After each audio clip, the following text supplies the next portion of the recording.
तो आज हम पढ़ने वाले हैं एल आर पार्सर्स और उसके टाइप्स, और हम उसमें LR0 जो पार्सिंग होती है उसके टाइप्स में उसमें कैनोनिकल आइटम्स कैसे बनाते हैं उसको समझेंगे। तो पहले हम स्टार्ट करते हैं कि LR पार्सर्स क्या होते हैं। LR पार्सर सिंपल एक बॉटम अप पार्सिंग टेक्निक है किसी भी पार्स को डिज़ाइन करने की। एंड इसमें क्या होता है कि LR पार्सर सिर्फ LR के टाइप लैंग्वेजेस को एक्सेप्ट करते हैं, जिसमें कि L का मतलब है कि हम अपनी इनपुट स्ट्रिंग को राइट लेफ्ट से राइट की तरफ स्कैन करेंगे। R का मतलब है कि यहाँ पे राइट मोस्ट डेरिवेशन यूज़ होगा, क्योंकि ये बॉटम अप पार्सिंग टेक्निक है तो इसमें राइट मोस्ट डेरिवेशन यूज़ होना ही है। और K का मतलब है कि हम कितने number of look ahead tokens को यूज़ कर रहे हैं नेक्स्ट पार्सिंग प्रोसेस को प्रिडिक्ट करने के लिए।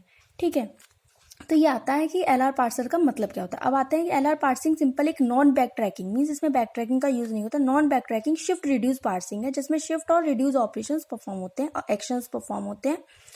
और ये जो पार्सर है वो सुपर ये जो पार्सर है वो जिस टाइप की ग्रामर्स को पार्स करता है वो ग्रामर का सेट सुपर सेट होता है। जितनी भी ग्रामर्स को के लिए हम अदर पार्सर्स यूज़ कर रहे हैं उन सबका एक सुपर सेट होता है ये। ठीक है, अब आते हैं कि पार्सिंग मॉडल। पार्सिंग मॉडल में क्या है कि जैसा कि पहले जो हमने पार्सर्स पढ़े हैं जिसमें जो सिंपल एक पार्सिंग मॉडल में इनपुट बफर होता है जिसमें हमारी इनपुट स्ट्रिंग होती है, स्टैक होता है एंड पार्सिंग टेबल होती है। इसमें भी सेम वैसे ही है, लेकिन इसमें जो पार्सिंग टेबल है वो समवॉट डिफरेंट है अदर्स पार्सिंग टेबल से। इसमें क्या है, तो हमने दो सेक्शंस बनाए हैं, एक एक्शन है एक गो टू है। ठीक है, एक्शन वाले सेक्शन में जो हम जितने भी हमारे ग्रामर के टर्मिनल सिंबल होते हैं उनको पुट करते हैं and with dollar symbol. Dollar वो सिंबल होता है जो कि हमारी इनपुट स्ट्रिंग के लास्ट में होता है, जो हमें बताता है कि हमारी इनपुट स्ट्रिंग यहाँ पे एंड हो रही है। ठीक है, और गो टू टेबल में हम अपने जितने भी नॉन टर्मिनल्स हैं ग्रामर के उनको पुट करते हैं। ठीक है, देन यहाँ पे स्टेट्स आती हैं, 0 1 2 3 स्टेट्स आती हैं। और एक्शन वाले जो कॉलम मीन्स जो हमारा कॉलम है उसके अंदर हम डिफरेंट एक्शंस जो परफॉर्म होंगे उनको शो करते हैं। एक्शंस बेसिकली हमारे 4 टाइप्स के होते हैं, इसमें शिफ्ट, रिड्यूस, एरर और एक्सेप्ट। शिफ्ट का मतलब है कि किसी भी इनपुट सिंबल को इनपुट जो हमारा इनपुट सिंबल है उसको जो है स्टैक में शिफ्ट करा देना, मीन्स पुश करा देना। रिड्यूस का मतलब है कि अगर हमारा कोई हैंडल मिल जाता है हमको तो हम उसको क्या करना है, रिड्यूस करना है, रिडक्शन परफॉर्म करना है। ठीक है, और एरर का मतलब है कि यहाँ पे कोई एरर है, मीन्स कॉन्फ्लिक्ट्स हो रहे हैं, या तो शिफ्ट रिड्यूस या रिड्यूस। एंड एक्सेप्ट का मतलब है कि हमारी पार्सिंग यहाँ पे सक्सेसफुल हो चुकी है। ठीक है, तो ये होता है हमारा LR पार्सिंग मॉडल। अब LR पार्सिंग मॉडल के बाद आते हैं कि बेसिकली कितने टाइप्स का होता है LR पार्सर। LR पार्सर हमारा होता है 4 टाइप्स का, जिसमें LR0, SLR1, CLR1 and LALR1। LR0 और SLR1 इनको पार्सर्स को डिजाइन करने के लिए हमें LR0 canonical collection of LR0 items का यूज जरूरत पड़ती है। और CLR1 और LALR1 को हमें डिजाइन करने के लिए हमको जो है LA canonical collection of LR1 items का यूज करना पड़ता है। तो बेसिकली हमें ये समझना है कि LR0 आइटम्स और LR1 आइटम्स किस तरीके से कैलकुलेट होते हैं। तो इसमें हम सबसे पहले पढ़ते हैं कि LR0 आइटम्स कैसे कैलकुलेट होते हैं, और इसी के साथ हम ये पढ़ेंगे कि LR0 पार्सर होता क्या है। तो सबसे पहले आते हैं LR0 parser. LR0 parser simple एक शिफ्ट रिड्यूस पार्सर होता है जिसमें कोई भी टोकन सिंबल यूज नहीं होता, मीन्स लुक अहेड यूज नहीं होता है। लुक अहेड यहाँ पे कोई यूज नहीं हो रहा है। इसको हम किस तरीके से समझ में आ रहा है हमको ये कि यहाँ पे 0 है। अगर यहाँ पे 1 या 2 होता है इसका मतलब वहाँ पे लुक अहेड कितने यूज हो रहे हैं, 1 हो रहे हैं या 2 हो रहे हैं। यहाँ पे 0 है इसका मतलब कोई भी लुक अहेड यूज नहीं हो रहा है। LR0 पार्सर में क्या होता है, या तो शिफ्ट, इसमें जो है शिफ्ट और रिड्यूस दोनों एक्शन एक साथ परफॉर्म नहीं हो सकता है। या तो शिफ्ट एक्शन परफॉर्म होगा या रिड्यूस एक्शन परफॉर्म होगा। अगर शिफ्ट या रिड्यूस अगर दोनों एक साथ हो रहे हैं इसका मतलब है कि हमारी जो ग्रामर है वो LR0 ग्रामर नहीं है, वहां पे हमारा ये पार्सर फेल हो जाएगा। ठीक है, तो LR0 parser simple shift reduce parser होता है जिसमें कोई भी लुक अहेड सिंबल यूज नहीं होता है, और ये या तो शिफ्ट एक्शन परफॉर्म करेगा या रिड्यूस एक्शन परफॉर्म करेगा अनएम्बिगुअसली। नाउ LR0 पार्सिंग के स्टेप्स क्या हैं, मीन्स अगर हमें कोई परफॉर्म करनी है तो उसके स्टेप्स क्या हैं। पहला स्टेप है कि हमें पहले एम्बिग्यूटी चेक करनी, ग्रामर हमारी एम्बिगुअस तो नहीं है। अगर अनएम्बिगुअस ग्रामर होगी तभी हम उसके लिए आगे फर्दर प्रोसेस करेंगे। फिर आता है, अब हमें क्या करना होता है, एक ऑगमेंट प्रोडक्शन एंड अपनी ग्रामर में इंक्लूड करना होता है। ये प्रोडक्शन क्या होता है कि कोई भी हमने एक्स्ट्रा सिंबल लिया जैसे कि एस डैश, और उसको हमने जो हमारी ग्रामर का स्टार्टिंग सिंबल था उस पर पॉइंट कर दिया। सिंपल ये हमारा क्या हो गया, ऑगमेंट प्रोडक्शन। इसको हमें अपनी ग्रामर में ऐड करना होता है, ये हो गया हमारा ऑगमेंट प्रोडक्शन। ठीक है, उसके बाद हमारी ग्रामर जो हो जाती है वो क्या बन जाती है, ऑगमेंटेड ग्रामर हो जाती है। अब हमें क्या करना है, canonical collection of LR0 items जो है कैलकुलेट करने हैं। तो मेन बेसिक काम हमारा यही है, LR0 आइटम्स को निकालना। तो सबसे अब हम एक एग्जाम्पल लेके इसको समझते हैं कैसे निकाल रहे हैं। और जैसे पहले हमने क्या किया, एक ग्रामर ली इस तरीके से, S टेंड्स टू ए और small A capital A slash B, ये एक हमारी ग्रामर है। अब ये ग्रामर हमारी अनएम्बिगुअस है। ठीक है, उसके बाद आते हैं कि अब ने क्या, हमें पहला स्टेप क्या था इसमें, दूसरा क्या था कि हमें ऑगमेंटेड प्रोडक्शन ऐड करना है। तो मैंने S dash tends to S कर दिया, मीन्स अब ये ग्रामर हमारी क्या होगी, ऑगमेंटेड ग्रामर होगी। अब हमें क्या करना है, LR0 आइटम को कैलकुलेट करना है। LR0 आइटम बेसिकली होता क्या है, LR0 आइटम का मतलब होता है कि हमारे जितने प्रोडक्शंस हैं उनमें क्या करना है, हमें डॉट सिंबल, एक डॉट सिंबल होगा, S टेंड्स टू डॉट। अगर मेरी ग्रामर है XYZ, तो मेरा जो डॉट सिंबल होगा या कहीं भी हो सकता है ये मेरे प्रोडक्शन के RHS में। तो LR0 आइटम कौन सा आइटम होता है, LR0 आइटम वो आइटम होता है जिसमें जो हमारा डॉट सिंबल है वो राइट साइड, प्रोडक्शन के राइट साइड पे कहीं ना कहीं होना चाहिए, वो हमारा LR0 आइटम होता है। LR0 आइटम हम यूज क्यों करते हैं, इसको ये हमें ये इंडिकेट करता है कि हमने अपनी RHS का कितना पार्ट जो है स्कैन कर चुके हैं, हमें ये बताता है सिंपली। ठीक है, तो अगर मेरा S tends to X dot YZ है, तो ये भी मेरा क्या है, एक LR0 आइटम है। मीन्स मेरे को जो है ये समझ में आना चाहिए कि S जो हमारा प्रोडक्शन है उसके RHS में कहीं ना कहीं डॉट सिंबल होना चाहिए LR0 आइटम्स के लिए। ठीक है, तो वो हमारा क्या होगा, LR0 आइटम होगा। इसको हम यूज क्यों करते हैं, इससे हमें ये पता चलता है कि हमने अपनी इनपुट स्ट्रिंग का कितना पार्ट को स्कैन कर लिया, मतलब प्रोडक्शन में कितने पार्ट को स्कैन कर लिया है। ठीक है, फिर अब इसमें हमें क्या करना है, अब यहाँ पे दो नए फंक्शंस को हम यूज करते हैं canonical collection of LR0 items को कैलकुलेट करने के लिए दो नए फंक्शन यूज होते हैं, एक होता है क्लोजर, एक होता है गोटू। अभी क्लोजर और गोटू किस तरीके से कैलकुलेट होते हैं ये समझते हैं। मीन्स जैसे अगर मेरी कोई ग्रामर, अगर मेरे को कोई सिंबल दिया, क्लोजर का मतलब क्या होता है सबसे पहले समझते हैं। क्लोजर का मतलब होता है कि अगर मेरा जो, सबसे पहले क्या करेंगे हम क्लोजर निकालने के लिए, अपने जो ऑगमेंटेड प्रोडक्शन है उसमें जो है, ऑगमेंटेड प्रोडक्शन में जो है RHS में लेफ्ट मोस्ट पोजीशन पे डॉट सिंबल लगा देंगे। अब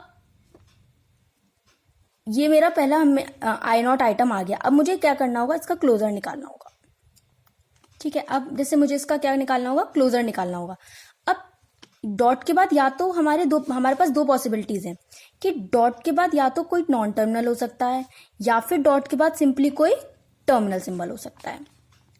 अगर हमारे पास डॉट के बाद कोई टर्मिनल सिंबल आ रहा है, इसका मतलब उसका जो क्लोजर होगा वो सिंपल वही प्रोडक्शन होगा और कुछ नहीं, उसमें चेंजेस करेंगे हम। सिंपल डॉट AB, इसका अगर क्लोजर निकालेंगे तो यही आएगा। ठीक है, लेकिन अगर हम इसका क्लोजर निकालेंगे तो हमें क्या करना पड़ेगा, अब जो नॉन टर्मिनल सिंबल आया है हम उस ग्रामर में जितने भी उस के प्रोडक्शन होंगे, उससे जो प्रोडक्शन स्टार्ट हो रहे होंगे उन सभी प्रोडक्शन को लिख लेंगे, जैसे इसमें सिर्फ एक ही हो रहा है, और उनके राइट हैंड प्रोडक्शन के RHS में लेफ्ट मोस्ट मीन्स स्टार्टिंग में क्या लगा देंगे, डॉट लगा देंगे। अब मान लीजिए अगर S tends to dot B भी अगर B होता तो मैं इसके आगे की भी डॉट लगा देती। अब ये इसमें नहीं है तो नहीं लगाएंगे। ठीक है, अब नेक्स्ट फिर अब हमें ये प्रोसेस जब तक करना है जब तक हमें कोई नॉन टर्मिनल सिंबल मिल रहा है। जहां पे हमें टर्मिनल सिंबल मिला वहां पे हम इस प्रोसेस को स्टॉप कर देंगे। अब हम देखेंगे कि यहाँ पे डॉट के बाद A आ रहा है, इसका मतलब क्या है, A क्या है, नॉन टर्मिनल है। अब इसके जितने प्रोडक्शंस होंगे उनको लिखकर उनके लेफ्ट मोस्ट पे हमें क्या करना है, डॉट लगा देना है। तो सिंपल ये मेरा क्या निकल आया, क्लोजर निकल आया। ठीक है, और इसी तरीके से करना। अगर कोई टर्मिनल, अब यहाँ पे अब हमें इसमें भी चेक करेंगे, डॉट के बाद क्या आ रहा है, टर्मिनल सिंबल आ रहा है, इसका मतलब इसमें कोई भी चेंजेस नहीं होगा। डॉट के बाद यहाँ भी क्या आ रहा है, टर्मिनल आ रहा है, इसका मतलब इसमें भी, मीन्स ये हमारा क्लोजर निकल आया है। S dash tends to dot S का क्लोजर ये हमारा ये पूरा निकल के आया। अब आते हैं गोटू। गोटू का जैसे नेम है, गोटू का मतलब है हमें जो हमारी डॉट है सिंबल, अगर डॉट ए है, इस डॉट को शिफ्ट करना। कब तक शिफ्ट करना है, जब तक हम पूरा अपना ये जो RHS को पूरा स्कैन ना कर लें। तो अगर मैंने लिखा है गो टू I0, A, इसका मतलब क्या है, मान लीजिए ये I0 आइटम है, इसको मैंने I0 नेम दे दिया। I0 क्या है, कहाँ, किस सेट का आइटम है, किस स्टेट का आइटम है, ये I0 स्टेट का आइटम है। और मैंने क्या स्कैन करना है, A को स्कैन करना है, तो A लिखा। अब इसका मतलब क्या है, मुझे क्या करना है, S dash tends to A dot A को स्कैन करना है। यहाँ पे क्या लिखा है A, तो मेरे को सिर्फ A को स्कैन करना है, A आ गया, डॉट इधर आ जाएगा।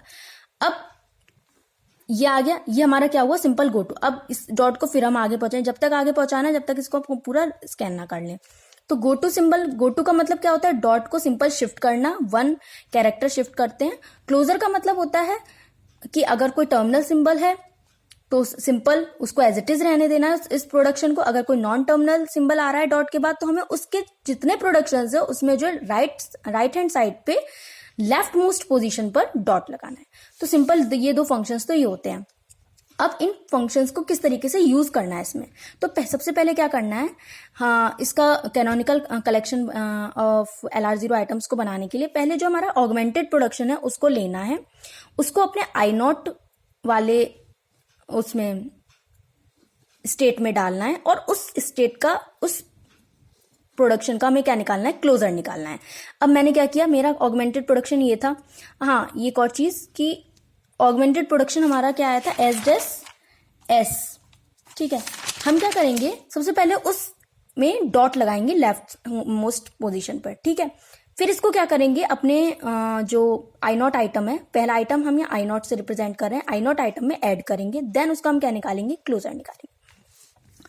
इसका हम क्लोजर निकालेंगे, तो ये डॉट के बाद क्या आ रहा है, एस क्या है, हमारा नॉन टर्मिनल है, इसका मतलब एस के जितने प्रोडक्शन है उसके लेफ्ट मोस्ट पे डॉट लग गया। अब डॉट के बाद A आ रहा है, तो सिंपल A के जितने प्रोडक्शन में डॉट लग जाएगा। ये मेरा क्या बन गया, I0 आइटम बन गया। अब हम क्या करेंगे, इसके एक एक प्रोडक्शन को उठाएंगे और उसमें ये जो हमारी डॉट है इसको हम आगे शिफ्ट करते चलेंगे। तो पहले मैंने लिया S dash tends to dot S जब लिया तो मैंने क्या करना है, इस डॉट को आगे बढ़ाना है। तो मुझे स्कैन क्या करना है, एस को करना है। तो मैं क्या करूंगी, I0 क्या है हमारा, मतलब I0 क्यों लिया, I0 स्टेट का आइटम है, और इस प्रोडक्शन में किस सिंबल को स्कैन करना है, एस को करना है। तो मैं क्या लिखूंगी, closure S dash tends to S dot, means मेरा डॉट आगे बढ़ जाएगा, मैं इसको स्कैन कर चुकी हूँ। अब जब मैं इसका क्लोजर निकालूंगी तो यही आएगा, क्योंकि डॉट के बाद कोई सिंबल ही नहीं है आगे, तो इसको आगे शिफ्ट करी, आगे कोई सिंबल ही नहीं है, तो हम किस प्रोडक्शन में, किसी में चेक नहीं करेंगे, तो सिंपल यहाँ पे क्या होगा, यही होगा। तो यहाँ पे क्या लिखेंगे, ये प्रोडक्शन अब रिड्यूस हो चुका है, इसको फर्दर रिड्यूस हम नहीं कर सकते हैं, तो हम यहाँ लिखेंगे, हम इस स्टेट को यहाँ क्लोज कर रहे हैं। I1 स्टेट अब यहीं पे क्लोज हो गई, I1 में अब कोई आइटम नहीं आएगा। अब आते हैं, दूसरा सिंबल लिया डॉट A, अब जाएंगे इस पे I2, अब सेकंड में ले रहे हैं। अब मेरे को क्या करना है, इसी स्टेट का मुझे A आइटम को स्कैन करना है, इस प्रोडक्शन में A आइटम को। तो वही करा, गो टू करा I0, A, तो क्या बन गया, S tends to A dot, एक आगे आ गया। अब इसका क्लोजर निकालेंगे। क्लोजर में सबसे पहले क्या करते हैं, जो हमारा प्रोडक्शन है उसको लिखते हैं, और डॉट के बाद जो सिंबल आ रहा है अगर वो टर्मिनल है तो सिंपल वो वहीं की वहीं खत्म हो जाएगा, उसको टच नहीं करना। अगर वो नॉन टर्मिनल है तो हम उसके जितने प्रोडक्शन है उन सबको लिख के डॉट को लगाते हैं लेफ्ट मोस्ट पोजीशन पे, ठीक है। अब नेक्स्ट पे आते हैं, ऐसे हमको इस सब पे करना है। तो अब अगर यहाँ पे आया, अब आएंगे A tends to dot A पे। अब मुझे A को स्कैन करना है, तो A tends to A dot A आ गया, डॉट के बाद A आ रहा है, इसका मतलब क्या है, मुझे A के जितने प्रोडक्शन है उनको इंक्लूड करके डॉट को यहाँ लगाना है, मैंने इसमें लगा दिया।